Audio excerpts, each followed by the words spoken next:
Assalamualaikum warahmatullahi wabarakatuh. Alhamdulillah nahmaduhu wa nasta'inuhu wa nastaghfiruh wa na'udzu billahi min syururi anfusina wa sayyiati a'malina may yahdihillahu fala mudhillalah wa may yudlil fala hadiyalah. Asyhadu an la ilaha illallah wahdahu la syarikalah wa asyhadu anna Muhammadan abduhu wa rasuluh. Ya ayyuhalladzina amanu ittaqullaha haqqa tuqatih wa la tamutunna illa wa antum muslimun. Amma ba'du fa inna ahsanal kalami kalamullah wa khairal huda huda Rasulillah sallallahu alaihi wasallam wa syarrul umur muhdatsatuha wa kullu muhdatsatin bid'ah wa kullu bid'atin dhalalah wa kullu dhalalatin finnar. Ma'asyiral muslimin, para pemerhati roja rahimani wa rahimakumullah. Alhamdulillah, segala puji hanyalah milik Allah Rabb semesta alam. Salawat beriring salam atas Nabi kita Muhammad sallallahu alaihi wasallam, keluarga beliau, sahabat beliau, dan umat beliau sampai hari kemudian. Para pemerhati roja, kaum muslimin dan muslimat yang dimuliakan Allah, pada kesempatan siang yang berbahagia ini kita kembali bertemu masih bersama buku Talbis Iblis tulisan Ibnul Jauzi.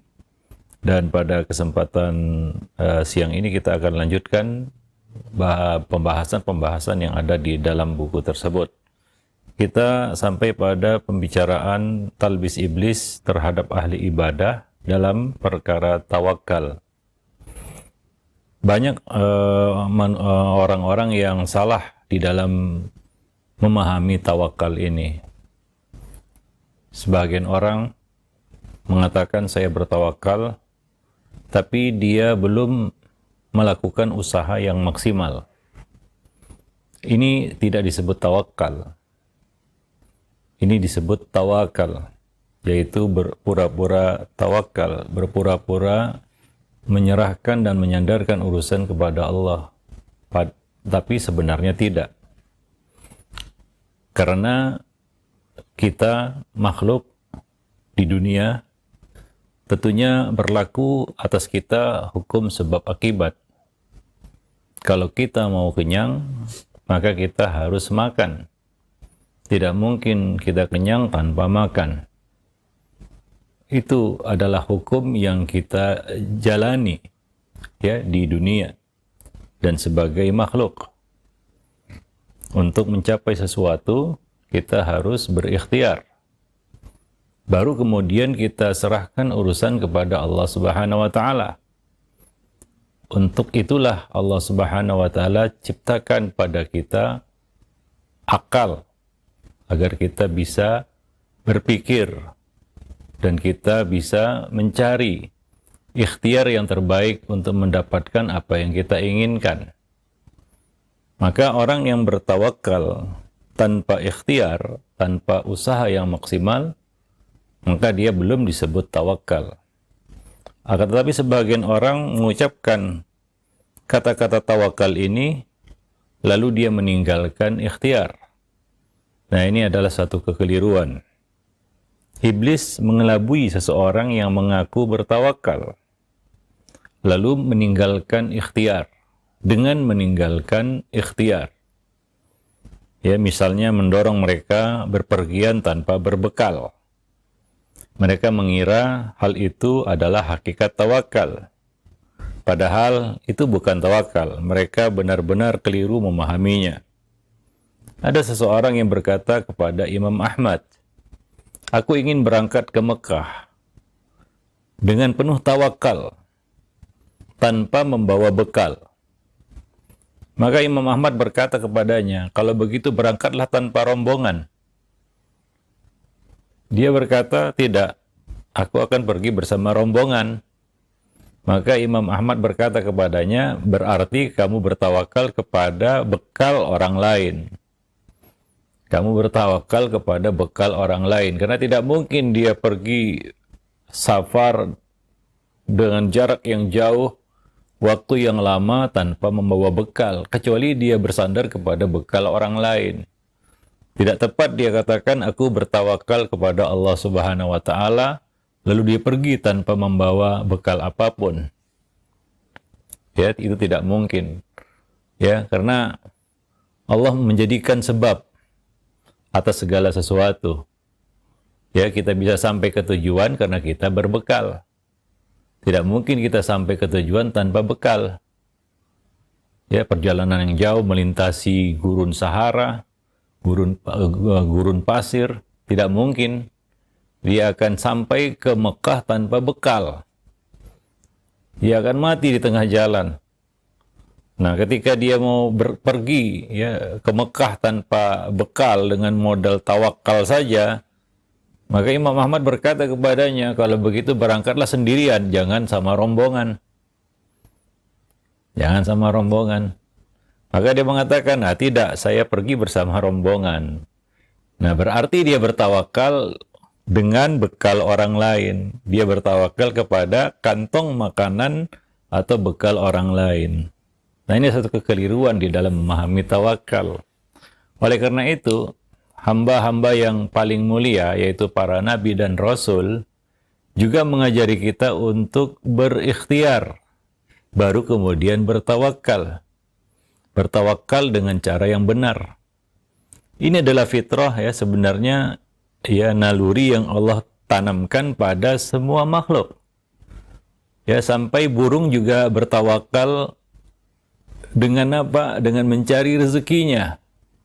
Dia tidak duduk di sarangnya, kemudian rezeki datang menghampirinya. Seekor burung pergi pagi hari, kata Nabi, ya, dalam keadaan perutnya kosong.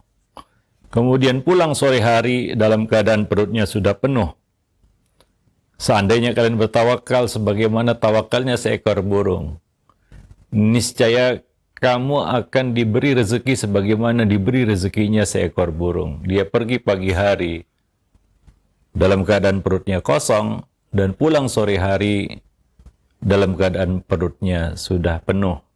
Seandainya kamu bertawakal kepada Allah dengan sebenar-benarnya tawakal, seperti seekor burung bertawakal dengan mengais rezekinya.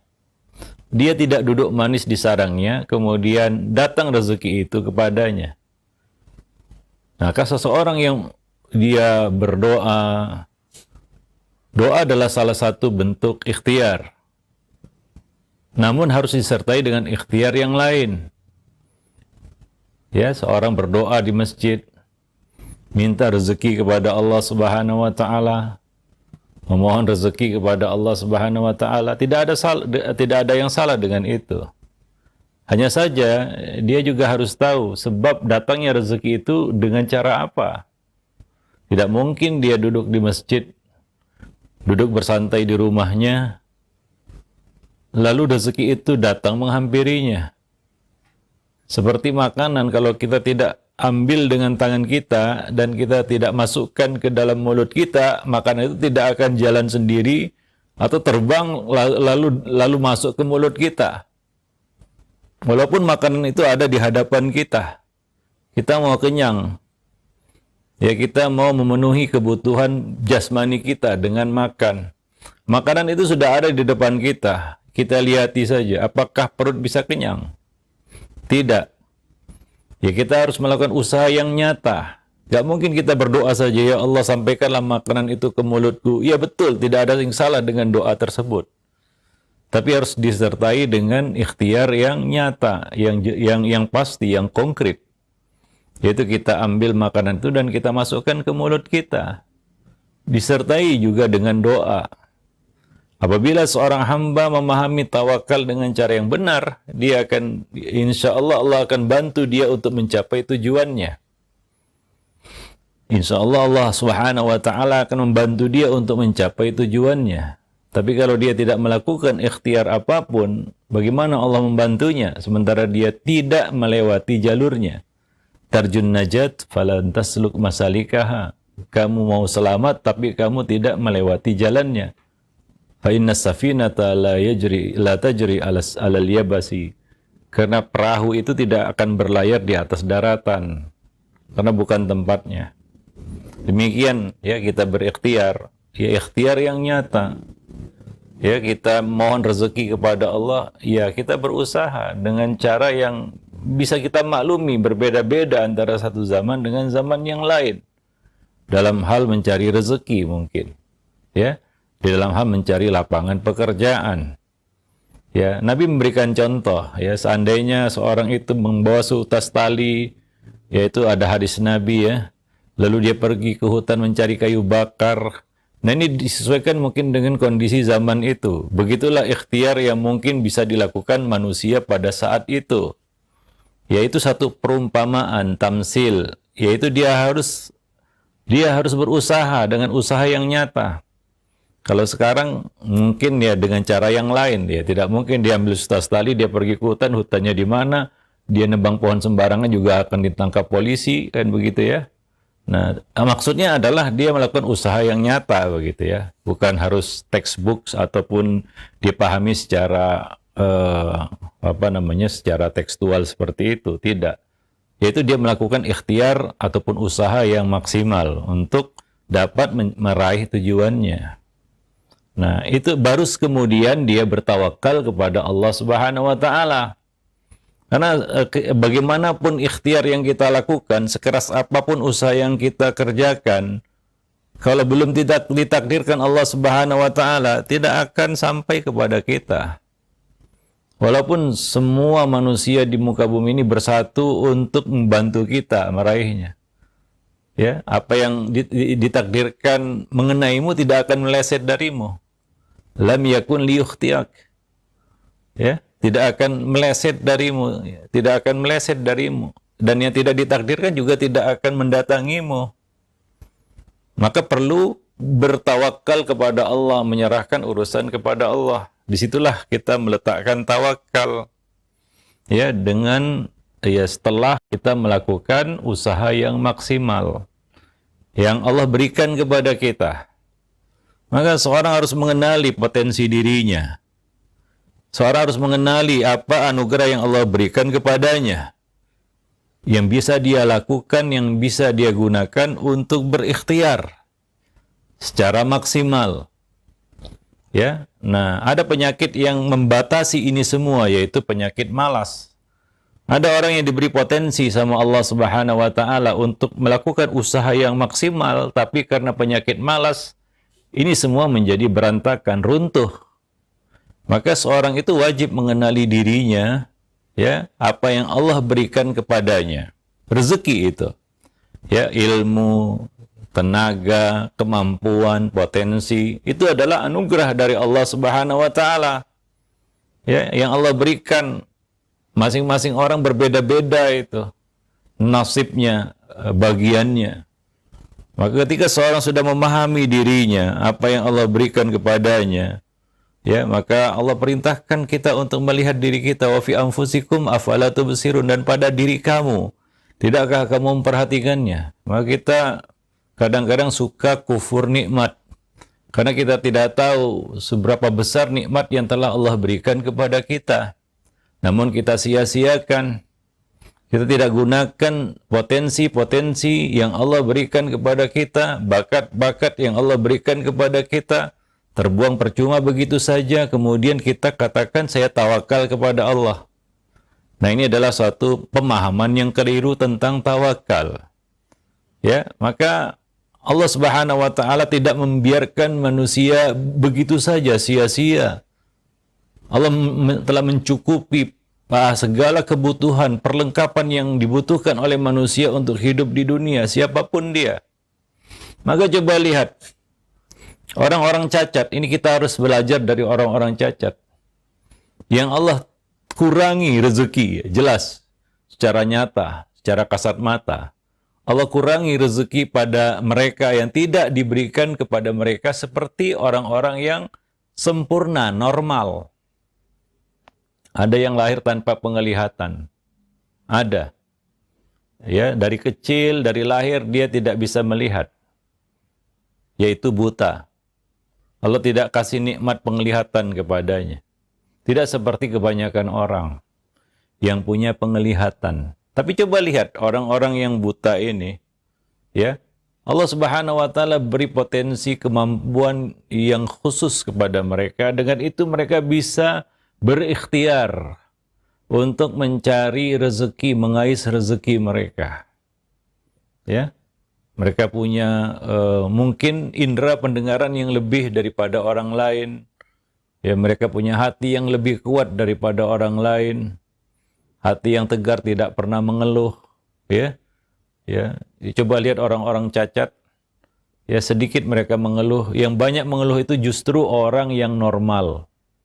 Itu yang banyak mengeluh. Ya, padahal Allah telah beri kecukupan kepada mereka. Belajarlah dari orang-orang cacat ini. Mereka tidak bisa melihat, tapi mereka seolah-olah ya berperilaku, berbuat seperti orang yang bisa melihat. Padahal mereka nggak bisa melihat. Mereka mencari rezeki sendiri tanpa bantuan orang lain. Jalan dengan pakai tongkat. Itu luar biasa. Lalu setelah itu bertawakal kepada Allah Subhanahu wa taala. Allah yang memberikan, membagi-bagi rezeki kepada manusia setelah mereka berikhtiar. Ya, setelah mereka berusaha dengan potensi yang Allah berikan kepada mereka. Tapi sebaliknya kita lihat orang-orang yang normal penglihatannya justru berpura-pura buta. Ya. Ya, lalu mengemis, meminta-minta. Ya. Tidak mau berusaha. Mereka mengkufuri potensi yang Allah berikan kepada mereka, yaitu penglihatan.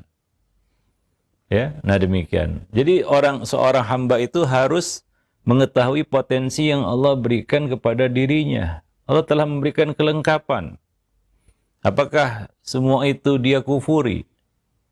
Apakah semua itu dia ingkari nikmat-nikmat Allah itu? Ya, lalu dia berkata, saya tawakal kepada Allah. Kalau Allah kasih rezeki saya datang, kalau enggak ya sudah. Nah, tentunya tidak seperti itu. Ya. Nah, banyak orang-orang yang salah memahami tawakal ini justru hidup dari belas kasih orang lain. Dibantu, ditolong sama orang lain.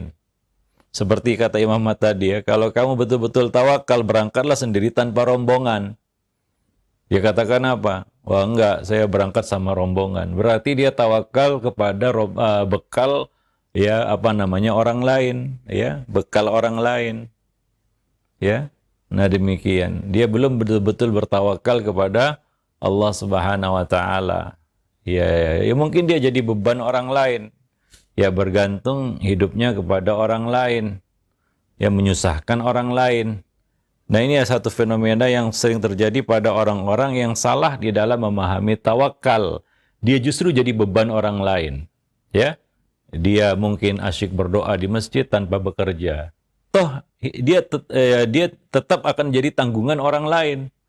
Mungkin ya orang yang kasihan kepadanya, atau orang yang mungkin iba kepadanya. Sementara dia berkata, saya tawakal kepada Allah. Nah ini adalah satu pemahaman tawakal yang salah dan keliru. Nah maka tawakal itu harus disertai dengan usaha yang maksimal. Ikhtiar ya yang maksimal sesuai dengan potensi yang Allah berikan kepada kita. Kita harus mengenali diri kita. Ya maka jangan mengeluh. Kalau kita memahami potensi diri kita, kita tidak akan mengeluh. Bahkan kita akan berkata, sungguh saya ini masih banyak kufurnya karena banyak nikmat-nikmat Allah yang saya sia-siakan. Seperti yang kita sebutkan tadi ya, potensi yang besar ini itu bisa kita katakan bisa runtuh, rubuh ya karena satu penyakit, yaitu penyakit malas. Banyak orang-orang yang punya potensi, tapi karena penyakit malas ini akhirnya potensi itu terbuang sia-sia. Lalu dia berkata, saya tawakal aja kepada Allah. Nah ini tentunya tidak benar ya, tidak dibenarkan secara akal apalagi secara syariat para pemerhati roja kaum muslimin dan muslimat yang dimuliakan Allah. Maka para nabi dan rasul juga mengajarkan kepada kita, menyontohkan kepada kita untuk berikhtiar. Sebagai contoh ya, Nabi kita Muhammad sallallahu alaihi wasallam, beliau adalah teladan kita. Laqad kana lakum fi Rasulillah uswatun hasanah. Kalau kita lihat peri kehidupan Nabi ya, misalnya di dalam peperangan, Nabi melakukan usaha yang maksimal. Ya, walaupun ya beliau seorang nabi ya mungkin seorang nabi tidak mungkin dibantu sama Allah Subhanahu wa taala. Ya, apalagi di medan perang. Allah Subhanahu wa taala akan memberikan pertolongannya kepada nabinya. Tapi coba lihat Nabi di dalam peperangan.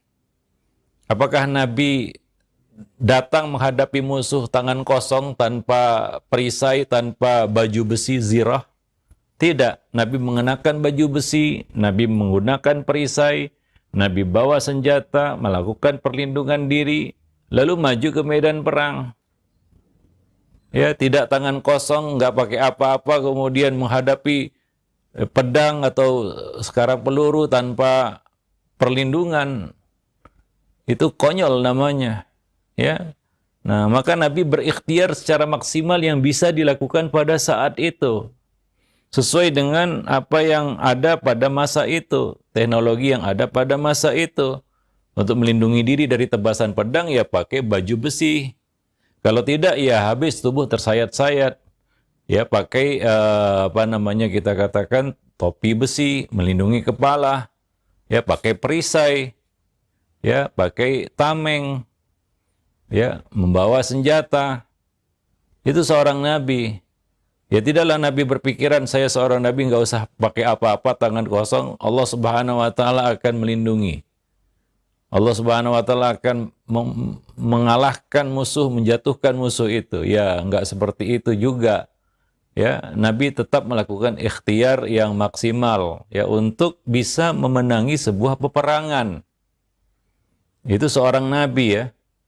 Nah, demikian. Ya, di dalam peperangan Uhud, coba lihat bagaimana Nabi ya ingin memastikan kemenangan ada di pihak kaum muslimin. Ya, Nabi SAW menempatkan para pemanah di atas gunung bukit kecil yang disebut Jabalur Rumat. Ya, yaitu ada sebuah anak bukit yang terletak di dekat Jabal Uhud.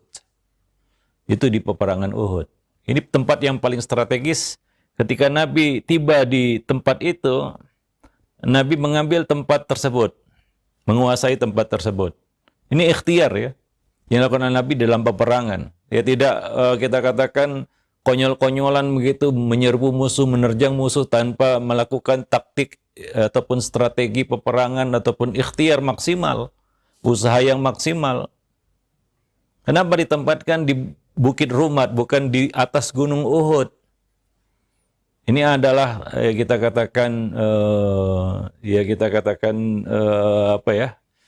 satu kaedah perang yang baku ya. Siapa yang menguasai tempat paling tinggi, dia akan memenangi pertempuran. Ya, yang menguasai tempat paling tinggi, ya dia yang akan memenangi pertempuran. Itu juga berlaku sampai sekarang sebenarnya ya.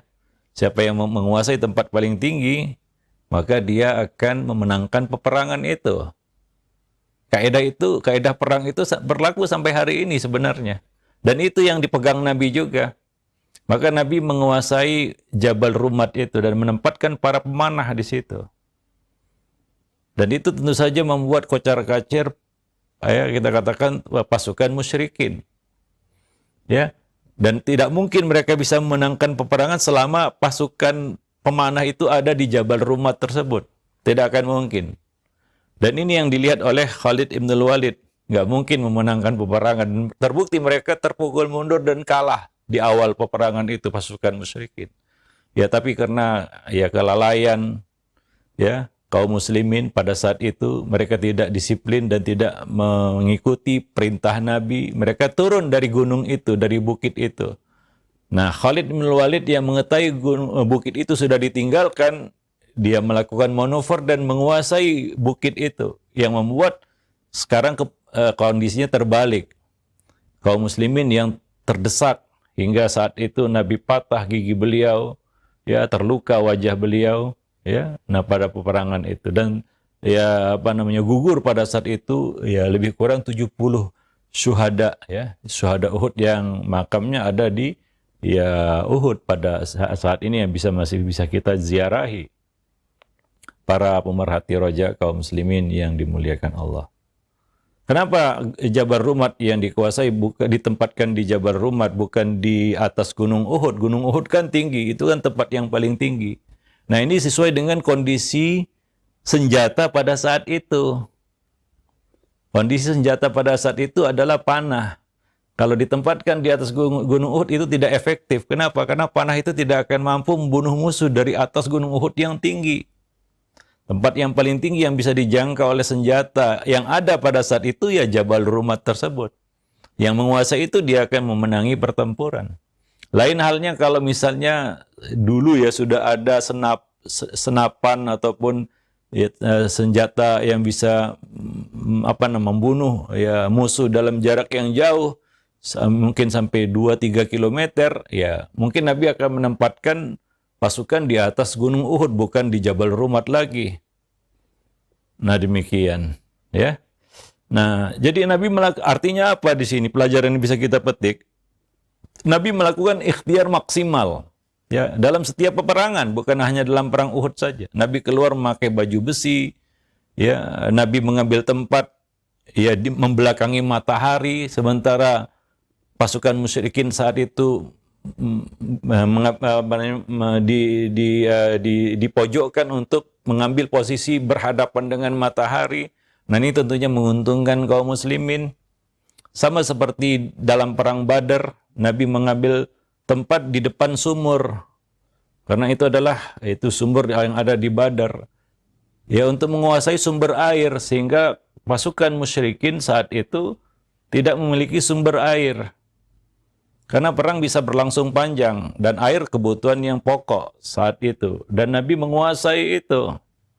Ya, membuat pasukan musyrikin kesulitan untuk mendapatkan air. Dan ini salah satu strategi yang dilakukan oleh Nabi di dalam peperangan. Beliau melakukan ikhtiar yang maksimal. Hingga beliau mengatakan, al-harbu khud'ah. Perang itu adalah tipu daya. Ya, perang itu adalah tipu daya. Itu kita harus melakukan satu usaha yang maksimal.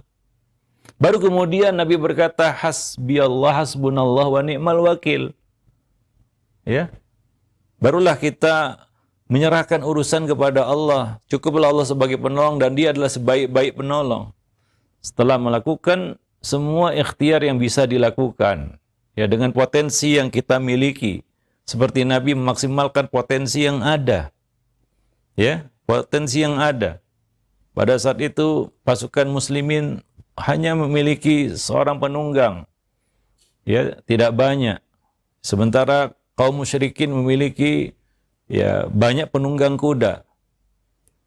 Nah, tapi Nabi SAW menggunakan setiap apa yang dimiliki untuk melakukan ikhtiar usaha yang maksimal untuk mencapai hasil. Itu seorang Nabi. Ya, tidak lantas bertawakal kepada Allah, ya kita maju saja, buka dada kemudian menantang musuh. Itu bukan cara yang tepat. Maka Allah perintahkan kita, wa'iddu lahum mastata'tum min quwwah. Dan bersiaplah kamu untuk menghadapi mereka dengan mempersiapkan kekuatan. Kekuatan yang dimaksud di dalam ayat tersebut adalah ar-ramyu. Ala innal quwwata ar-ramyu. Yaitu apa? Persenjataan. Ya, nah itu yang dipersiapkan Nabi SAW sesuai dengan perkembangan yang ada pada masa itu. Artinya seorang Nabi juga melakukan ikhtiar yang maksimal untuk meraih sebuah kemenangan. Bukan hanya modal doa saja. Ya, Nabi berdoa. Bahkan dalam perang Uhud, Nabi mengangkat tangan tinggi-tinggi. Dalam perang Badar, Nabi mengangkat tangan tinggi-tinggi berdoa. Tapi ingat, itu setelah beliau melakukan usaha yang maksimal. Strategi perang yang luar biasa brilian pada saat itu. Hingga beliau bisa memenangkan pertempuran di Badar. Sebenarnya juga di Uhud, tapi karena kaum muslimin tidak disiplin saja hingga terpukul mundur kembali. Demikian juga di dalam perang Khandaq, Nabi melakukan ikhtiar yang maksimal saat itu, yaitu dengan membangun Khandaq yang tidak diketahui, yang tidak dikenal oleh pasukan musuh pada saat itu. Mereka terkejut. Mereka melihat ada parit yang membentang, yang mengitari kota Madinah, satu hal yang belum pernah mereka lihat sebelumnya. Ya, nah ini atas usul ya seorang Salman Al-Farisi. Ya, beliau menerima usul itu dan melakukan ikhtiar itu sehingga para sahabat berusaha payah ya untuk menggali parit itu, Khandaq itu. Ya. Nah demikian. Jadi tidak konyol-konyolan lalu berkata saya tawakal kepada Allah, bismillah kita menang tanpa ikhtiar. Nah itu konyol namanya. Nabi melakukan ikhtiar yang maksimal di setiap peperangan. Ya, jadi bukan modal doa saja. Itu yang diajarkan Nabi kepada kita kalau kita baca sirah Nabi. Ya, kurang mustajab apa doa Nabi? Ya, dan kurang yakin apa Nabi dengan pertolongan Allah? Mungkin nggak ada yang lebih yakin atas pertolongan Allah selain seorang Nabi. Dan tidak ada yang lebih mustajab doanya dari seorang Nabi. Tapi walaupun begitu, Nabi tetap melakukan ikhtiar yang maksimal. Tidak melupakan itu. Ya, karena kita hidup di dunia yang berlaku atas kita hukum sebab akibat. Ya, demikian juga ketika Nabi berangkat hijrah. Ya, Nabi sembunyi-sembunyi dan melakukan kamuflase hingga tidak bisa diendus oleh orang-orang musyrik yang mencari beliau untuk membunuh beliau. Ya, kita tahu bahwasanya Nabi bersembunyi di Gua Thur. Gua Thur itu letaknya di selatan kota Mekah, sementara Madinah itu berada di arah utara Mekah. Itu untuk mengelabui orang-orang musyrik. Mereka tahu ini tujuannya Yathrib, yaitu Madinah. Karena sebahagian sahabat sudah lebih dulu hijrah sebelum Nabi. Ya. Mereka tahu tujuan Nabi Madinah, yaitu Yathrib pada saat itu. Ya, tentunya apa yang ada dalam benak mereka akan mengarah ke utara. Dan mereka tidak menemukan jejak Nabi di situ. Ternyata Nabi mengarah ke selatan dan bersembunyi pada saat itu di Gua Thur bersama Abu Bakar As-Siddiq. Sehingga orang-orang musyrik kurang begitu yakin bahwa Nabi bersembunyi di wilayah itu ataupun di arah itu. Karena tidak mungkin Nabi berhijrah ke Yaman sementara sahabat-sahabat berhijrah ke Madinah. Nah demikian, ini salah satu strategi yang dilakukan oleh Nabi untuk mengelabui orang-orang musyrik. Itu ikhtiar maksimal. Ya tidak kita katakan langsung berangkat ke Madinah melalui jalur utama, ya, sehingga orang-orang mudah mengenali beliau dan mudah mengejar beliau dan menangkap beliau. Itu konyol namanya. Nabi menyusuri ya jalur yang tidak biasa, yaitu jalur pantai. Setelah ke selatan, beliau menyelusuri jalur pantai yang tidak biasa dilalui oleh orang. Itu seorang Nabi. Apakah Nabi kurang yakin dengan pertolongan Allah? Tidak, Nabi yakin. Apakah doa Nabi kurang mustajab? Tidak. Doa seorang Nabi mustajab. Apakah Allah tidak akan menolong Nabinya? Iya, Allah menolong Nabinya. Cuma, ya setelah melakukan ikhtiar itu, baru bisa dikatakan bertawakal kepada Allah. Ya, nah demikian. Barulah tepat perkataan Nabi, innallaha ma'ana. Sungguhnya Allah bersama kita. Ya setelah usaha maksimal bersembunyi di Gua Hira begitu ya. Ya tidak menantang mereka kemudian duduk di atas gunung Thur itu dan orang-orang tidak bisa melihat nih enggak. Ya seperti sebagian orang yang ya enggak tahu bagaimana apa yang ada dalam benak mereka. Apakah mereka lebih sakti daripada Nabi begitu ya? Mungkin mereka merasa diri mereka lebih sakti daripada Nabi. Ya, maka nggak perlu telanjang dada menghadapi musuh tanpa peralatan, tanpa apa-apa. Nabi tidak mengajarkan seperti itu. Dan Al-Quran juga tidak menyuruh seperti itu. Nah ini yang harus dipahami. Sehingga kita tidak salah di dalam mengartikan tawakal. Ya, nah ya kita